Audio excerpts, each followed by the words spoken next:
Most people who trade options focus on the price of the underlying security. While this is certainly important, it's not the only thing you need to consider when trading options. To get an options trading edge, you also need to understand the Greeks. In this video, we will discuss each of these concepts in detail and show you how they can help you become a more successful options trader. We discuss what is the intrinsic and extrinsic value of an option, what is delta and how do we use it, what is theta and how do we use it, what is gamma, vega, and rho, and then we summarize with some key takeaways. Real quick guys, please hit the like and subscribe buttons below as well as comment and let me know your thoughts on the video. Also be sure and grab the free Simplified Options Strategies Trading Guide. I'll put a link down below. It covers the different strategies, setups, how and when to put them on, max profit, and trade management. It's a great guide to have by your side when trading options. So let's get started. What is the intrinsic and extrinsic value of a stock? An option's value is comprised of intrinsic value and extrinsic value. Intrinsic value is simply the amount an option is in the money by. Extrinsic value represents all option premium that is not intrinsic value. Extrinsic value consists of time value and implied volatility. Because of time value, an option's extrinsic value will diminish as expiration approaches. Options with high implied volatility will have greater extrinsic value than identical options with lower implied volatility. In this example, we are buying an in-the-money call. The intrinsic value is the current price, $94.45 minus the $85 strike price, or $9.45. The rest of the $11.95 option price is the extrinsic value. This is the amount that you pay to play. What is delta? Delta measures the change in the price of an option relative to a change in the price of the underlying asset. In other words, it tells how much the option price will move if the underlying asset price moves $1. Delta can be either positive or negative, and it's always between 0 and 1 on the call side and 0 and negative 1 on the put side. With puts, delta is between 0 and negative 1, so it's negative. Put prices fall when the stock price increases. This is because if you own the put, you have the right to sell at the strike price. With calls, delta is between 0 and 1 and is positive. Call prices rise when the stock price increases. This is because when you own the call, you have the right to buy at the call strike price. 1 is the delta if you actually own the stock. 0.5 is the delta at the money. It has a 50-50 chance that it will move up or down. As we know, the market is perfectly priced and extremely efficient, so everything is taken into account. A call option with a delta of 1 is the same as owning the stock outright. If the stock price goes up $1, then the value of the option goes up $100. This is because there are 100 shares in one option contract. Now consider a call option with a delta of 0.74, as shown here in Citibank, which is trading for $43.23. If the stock price goes up $1, then the value of the option goes up by $74 from $4.10 to $4.84.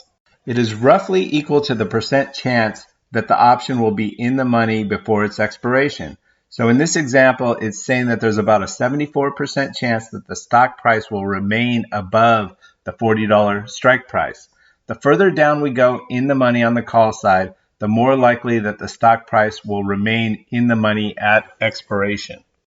When I buy leaps options, I like to go deep in the money. This way, when the stock price goes up, I get the most leverage since the value of the option goes up the most as well.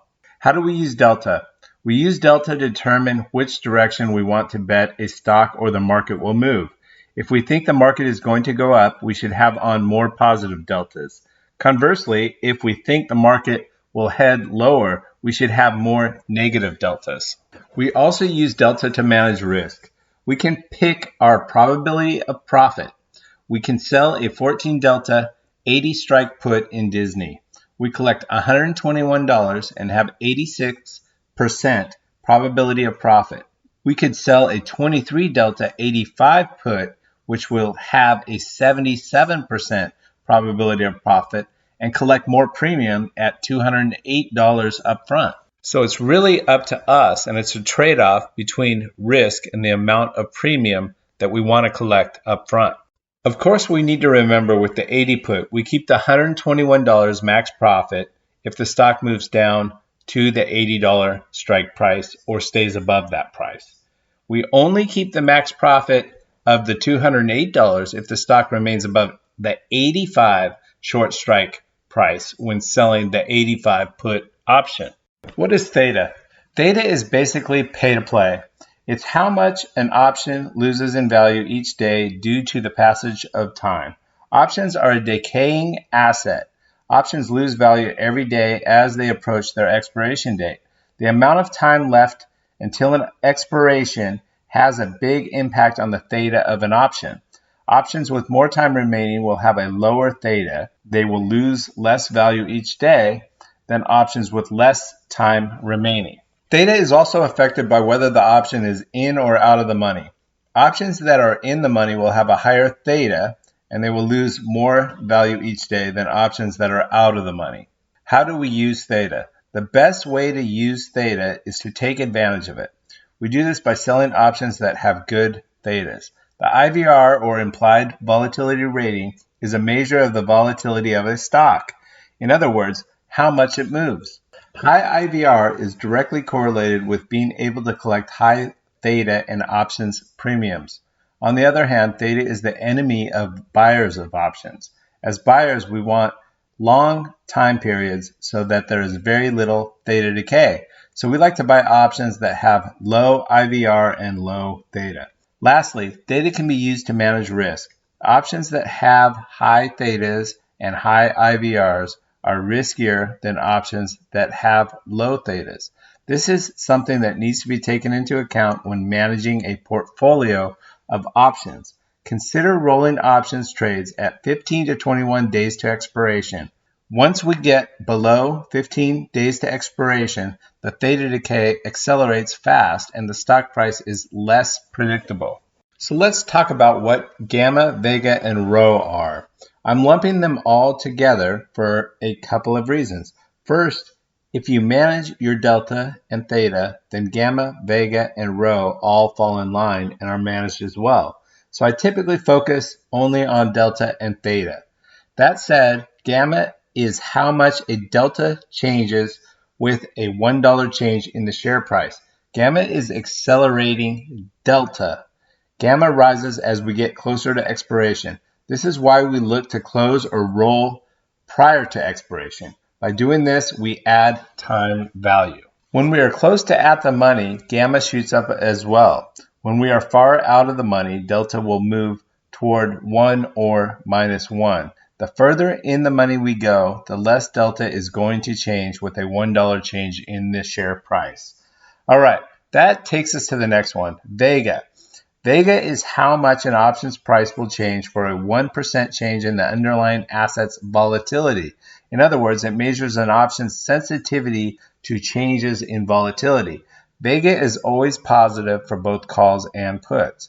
Where Vega can get you in trouble is if you are buying a call option and the price goes way up. When the price goes up, you expect the option price to go up as well, right? Well, as the price goes up, sometimes volatility gets crushed. When volatility falls, the option price can fall due to the Vega.